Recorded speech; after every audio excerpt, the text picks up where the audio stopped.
Hello नमस्कार सर्वांना, पुन्हा एकदा स्वागत आहे तुमचं माझ्या एका नवीन मिनी ब्लॉगमध्ये। तर इथे सकाळची माझे सर्व कामं आवरलेली होती आणि मला इथे थोडंसं कॉटवरती बेडशीट आथरायचं होतं। कसं आहे ना, मी जास्त करून बेडशीट आथरतच नाही, कारण मी गाद्यांना खोळी बनवलेल्या आहेत आणि बेडशीट टाकलं की काय होतं, आपण एक 5-10 मिनटं बेडशीटला घालायला वेळ वाया घालवायचा आणि 1 मिनिटात कुणी पण जर कॉटवरती गेलं का लगेच त्याला घड्या वगैरे पडतात आणि मग चांगलं नाही वाटत, खूप चिडचिड होते मग असं घड्या वगैरे पडलेलं बघितलं तर। आणि त्याने मग मी ना बेडशीट घेतलं त्यावेळेसच थोडंसं जास्त कापड घेतलेलं होतं आणि त्याच कलरच्या मी खोळी पण शिवून घेतलेल्या होत्या। तर कसं आहे ना, मॅचिंग असेल ना तर ते छान दिसतं। त्यानंतर मग थोडंसं बारीक पाऊस यायला लागलेला होता, तर मी लगेच कपडे काढून घेऊन आले आणि कपडे काढल्यानंतर लगेच मला ना मिरच्या आणि शेंगा काढून घ्यायच्या होत्या। तर मी पटपट अशा कपड्यांच्या घड्या घालून घेतल्या। कसं आहे, आपण घरात किती जरी काम केलं तर आपलं घरातलं काम काहीच दिसत नसतं, त्यापेक्षा ना बाहेर काहीतरी काम केलेलं परवडतं।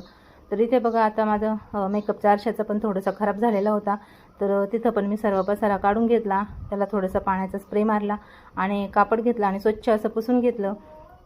पुसून घेतल्यानंतर लगेच मी तिथलं सामान जे होतं ना ते सर्व इथं खाली काढून घेतलं आणि जे जे काही महत्त्वाचं वगैरे होतं ते सर्व मी परत पुन्हा असं भरून ठेवलं। पावडर डब्बा, तेलाचं, फेस वॉश वगैरे आणि जे काही बिना कामाचं होतं ना ते काढलं आणि आवरून घेतलं ना। नंतर बघा, बिना कामाचं जे आहे ते बाजूला काढलं तर एवढं छान वाटतं, मनाला प्रसन्न वाटतं।